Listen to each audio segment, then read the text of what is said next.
Sami'allahu liman hamidah. Seluruh anggota itu mesti stop. Jangan kepala baik tegak, tapi tangan dalam apa? Bermain. Itu juga tidak tumakninah. Maka itu di dalam satu kitab lagi disebutkan, ada yang mengajarkan kalau dia kembali dari gokok, kemudian dia tidak, maka dikembalikan tangannya seperti semula. Nah, pernah kamu tengok? Sami'allahu liman hamidah. Nah, balik lagi dia ini. Kan macam ini pertama solat. Kalau kita sami'allahu hamidah kan lurus. Tidak, dia ngajarkan. Nah, kenapa dibalikan? Supaya tidak bergerak.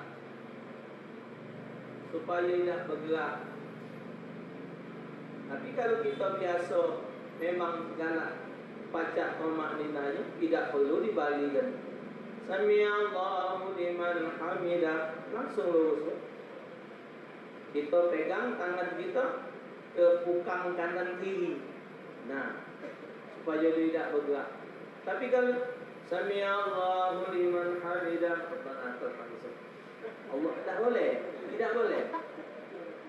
Jadi dia sambil ngidu atau dia mendekat baju, tidak boleh.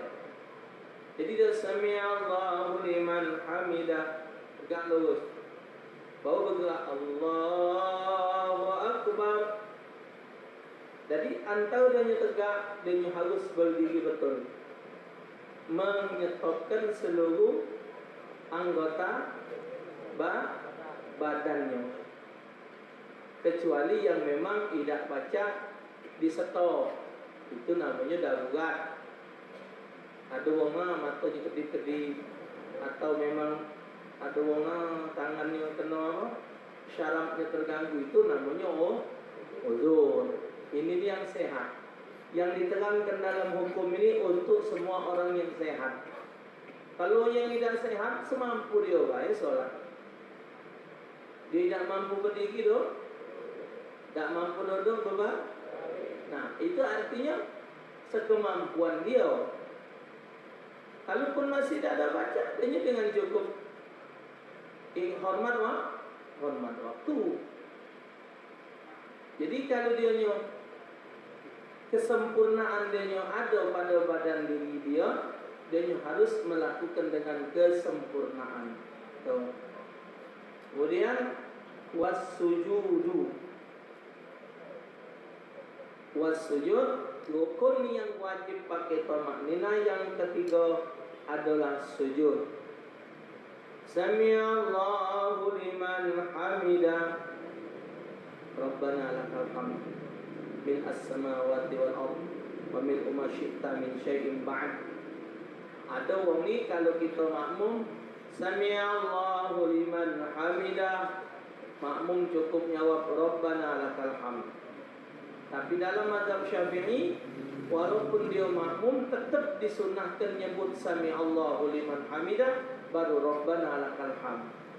Oh, enggak begitu Pak Ustaz. Dalam hadisnya hanya menyuruh tak usah kau ribut, tidak macur apa-apa. Tidak macur apa-apa.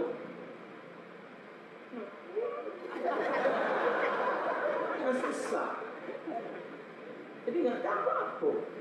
Karena kalimat-kalimat itu termasuk dalam sunnah hayat. Ya. Wasujud. Nah, sujud 7 anggota tu. Allahu Akbar. Di dalam kitab kita ini menjelaskan bahawa yang mu'tamad, arti yang mu'tamad, ittifaq seluruh ulama, kalau sujud mendahulukan dengkul daripada tangan. Dan itulah yang diamalkan oleh kebanyakan ulama. Kalaupun ada yang menyatakan dulu tangan, lajulah. Mendengar dulu ke kepala, lagi-lagi. Yang penting anggota sujudnya 7.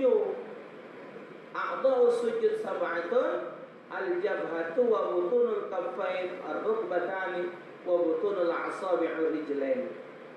7 anggota sujud, kening 2 tapak tangan, 2 dengkul dan 2 ujung ujung jari-jari. Bagian dari tapak tangan dan jari asal satu sudah cukup. Tidak Ustaz, aku nak nulung kepala. Laju lah kau sini. Allah jantung laju. Urusan kau situ. Sak-sak. Gila. Pada semayang. Lah dijelaskan ulama ngawinnya macam ini. Ulama nyuntukannya macam ini. Penjelasannya macam ini. Sudah jelas. Tak ada mungkin masing-masing. Syekh Nawawi Banten itu bukan ukuran kita. Beliau ngimam di Masjid Makkah, menggantikan Syekh Allahumma salli ala Sayyidina Muhammad yang dari Minangkabau. Tersohor ilmu beliau. Ya. Syekh Umar Khatib Minangkabau meninggal, ganti Syekh Nawawi Banten. Dulu di Mekah bukan mahab cuma wong Arab-Arab yang imam. Hatta wong Palembang juga, kayak Daud, kayak Bakar, bahkan kayak Abdul Ghani dua ulu ngimam di Masjid Mekah. Dulu juga ngajar sama mazhab Syafi'i, mazhab Maliki, Hanafi, Hambali. Sekian tahun sekian masuknya Wahabi, baru dihapus galau semua mazhab. Yang cuma tegak mazhab Wahabi. Syekh Nawawi Banten, bahkan kesohoran ilmu beliau bukan main di kota Mekah. Sebegitu besarnya ilmu beliau, dan satu-satunya ulama yang menyusun kitab pakai bahasa Arab, Syekh Nawawi Banten. Kitab-kitab Arab disyarahkan oleh beliau. Ini kitab yang kita baca ini, kitabnya tipis. Syekh Salim bin Semir Al-Hadrami, ulama dari Hadrami, kecil kitabnya. Safinatun Najah. Tapi dijelaskan oleh beliau, dipaparkan sampai seluas ini oleh Syekh Nawawi Banten. Dan kitab Kasyifatus Sayya, anda dapat khabar dari kawan-kawan yang belajar di Hadramut, satu-satunya kitab ulama Jawa yang dipakai di Hadramut adalah kitab Kasyifatus Sayya. Artinya bukan main magom, level tingkatan Syekh Nawawi Banten menjelaskan kepada kita kalau ruku, kalau sujud mendahulukan dengkul daripada tangan. Allahu Akbar, lemak pula. Kalau kita sujud kaki duluan dibandingkan dengan yang lain, lemak pula. Lemak tersusun dia. Tak. Sedap namanya. Allahu Akbar. Sujud dimantapkan. Nah, lagi sujud tidak usah nak berfikir nak ngitam ke kening. Ingat orang hitam kening. Oh, hitam kening kesan. Oh, tak kata ahli ibadat. Tidak dari kening lah nyingok. Kalau pacar dibuang ni. Dah cabai dibuang. Ini dah geso. Uang hitam bek kulit manggis. Bek paku dan tebong. Jadi tak usah nak ditekan-tekan. Asal dan nempel, mantap, Allahu Akbar. 7 anggota pas, mantap, baru subhana rabbiyal a'la wa bihamdi. Subhana rabbiyal a'la wa bihamdi. Subhana rabbiyal a'la wa bihamdi. 4, 3. Rukun tamaknina yang keempat, Allahu Akbar. As-sujud wal julus bainas sajdataini. Duduk antara dua sujud. Allahu Akbar. Nak mantap pula. Rabbighfirli warhamni wajburni warfa'ni warzuqni wahdini wa'afini wa'fu anni. Baru Allahu Akbar. Lah mantap. Baru subhanallah ala wa bihamdi. Selesai. Maka itu dalam keterangan kitab Safinatun Najah itu rukun rukun sholat ada 18. Ya, 18-nya tuh 13 tambah 4. Jadi berapa? 17. 17 ditambah sikok niat keluar sholat. Cuman ujusan Muhammad bin Hamid tak usah dipakai, Bek. Niat keluar sholat tu tak usah dipakai, karena dengan kita salam tu otomatis sudah habis sholat. Khawatirnya kalau belum sampai tu kita sudah terniat keluar sholat kita jadi batal. Satu, karena dipisahnya rukun 4 tomaknina tadi dipisah dari rukun yang lain, itulah jadi 17. 13 tambah 4, 17. Jadi kalau nyusunnya rukuk, tomaknina, iktidal, tomaknina, sujud 2 kali, tomaknina, duduk antara 2 sujud, tomaknina, tidak pakai dam. Karena tomaknina digabung kepada 4, dijuk kalimat wa tomakninatu fi. As-sujud marratain wa tomakninatu fi. Sujud 2 kali dan tomaknina padanya. Jadi cuman yang muktamad bahwa rukun sholat itu jumlahnya 13. Nah, ini harus dipahami sepaham-pahamnya.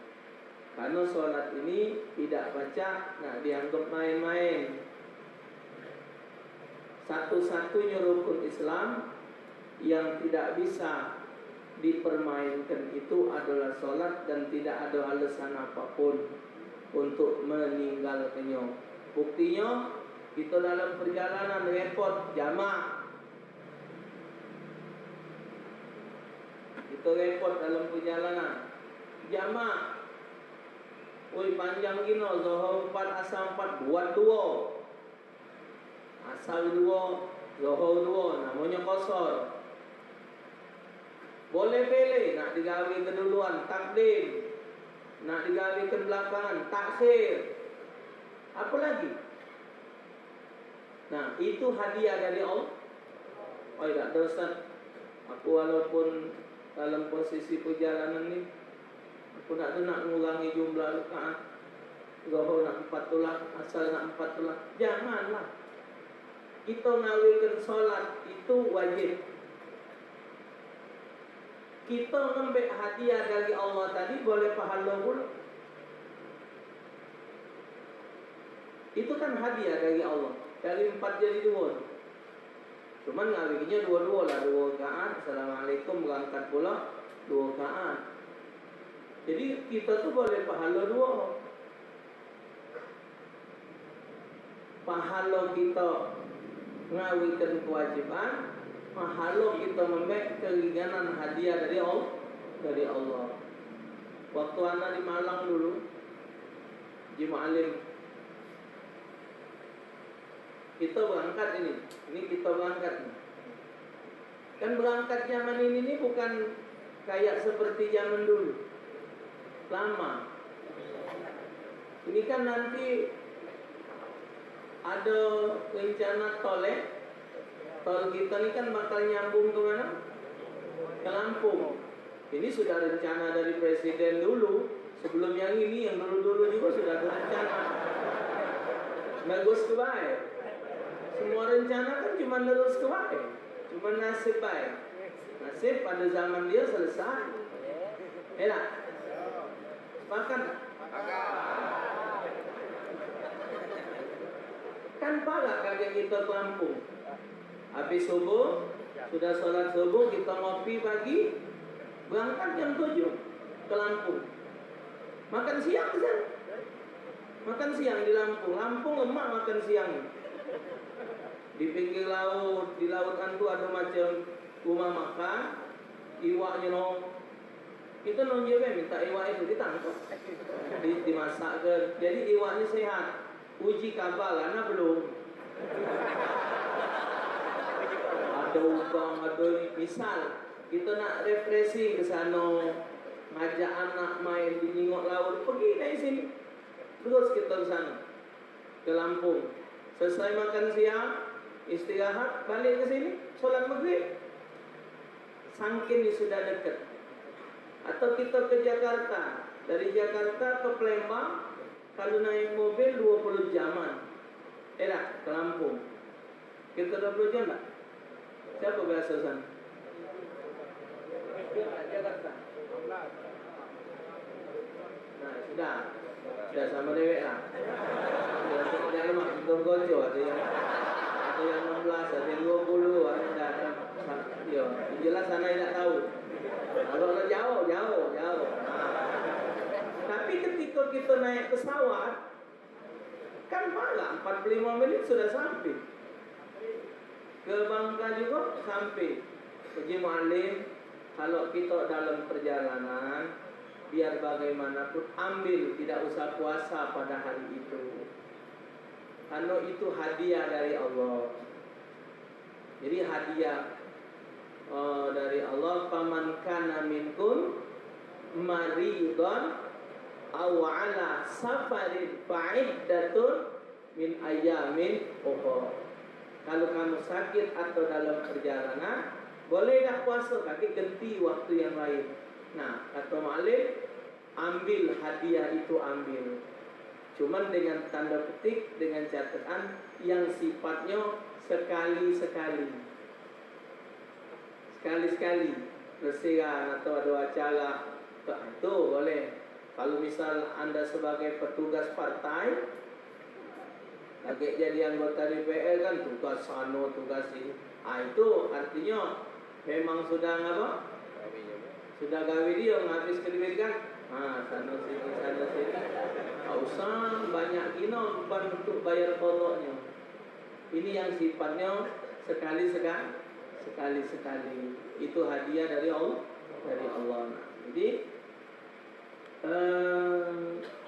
sangkinnya. Jadi sholat ini sangkinnya suatu kewajiban yang tidak harus dikerjakan oleh setiap mukallaf, dikerjakan oleh setiap kaum muslimin, yang dionya tidak harus dilaksanakan sesuai dengan aturan-aturan yang berlaku. Tinggal ana ulang lagi, bacaan sholat kita, gerak sholat kita tuh cari siapa yang jadi saksi kita. Ana ulang lagi, kita sholat baca Fatihah, kita sholat baca tahiyat, kita sholat baca syahadat, kita sholat baca sholawat, kita sholat baca salam. Pertanyaannya, siapa yang mendengarkan bacaan kita? Siapa yang sudah pernah kita gawak bacaan kita itu, sehingga dia menjadi saksi kita bahwa kita bacanya benar? Kalau belum, jadi siapa yang ngaturkan kita benar? Satu. Kedua, rukun fi'li. Berdiri betul kita, ruku', i'tidal, sujud, duduk antara dua sujud duduk tahiyat akhir. Siapa yang jadi saksi kita bahwa kita ruku' tu memang lurus, kita sujud tu memang sesuai dengan ukuran? Siapa nyingok? Belum ada, cari. Yuk, kalau kita lagi belajar yang hadir sebanyak ini, 200-300 yang hadir ini, nak dites sikok-sikok, kelenjar lah. Kelenjaran tu, salah jalan. Namanya barang kelenjaran. Tapi kalau dia tu misal, kamu balik pada rumah ustaz, pada rumah kiai sanjoy, Waalaikumsalam. Sehat aku ustaz? Alhamdulillah. Kalau kamu nanya ustaz yang sehat. Kalau nanya ustaz itu memang dia sakit, jangan nanya apa kabar. Jawab, Waalaikumsalam. Lemak 3 apa? Gitu ya. Jangan salah ngomong. Aku ustaz, tolong jingokkan aku nak solat sunat 2 rakaat. Benar tak gerak aku dalam solat? Sudah aja, solatlah. Sholat kita depan dia. Allahu Akbar. Sholatnya 2 rakaat bae. Ayatnya bembek yang pendek bae. Tak usah sabihis panjang. Al-Ikhlas inna a'taina. Allahu Akbar. Ini diawasinya. Mana Ustaz? Jadilah. Anak mah itu waktu Kiai Zainal Nasi hidup minta dengarkan Fatihah. Yai nak baca Fatihah, bacalah. Begitu anak baca, huruf ini kau tu panjangin atau pendek sedikit. Ya. Balik ke rumah, ayah pula menerganya. Jaya iya tak boleh panjang. Kalimatnya macam ini. Tengok gerak solat, oh Ustaz Muhammad bin Hamid macam ini, Ustaz ini macam ini. Duduk. Jadi ada tempat yang mengesahkan kita. Tapi kalau kita belum ada sebagai menyaksikan ibadah kita, pertanyaannya, itu pertanyaannya agak ngantung. Karena yang kita jengok di masyarakat macam-macam.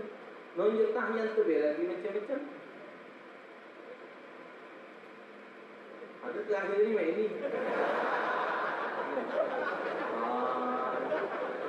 Bawa na nampak ya. Asyhadu kita main di Mangsi sampai April. Sampai April. Sudah. Tapi dalam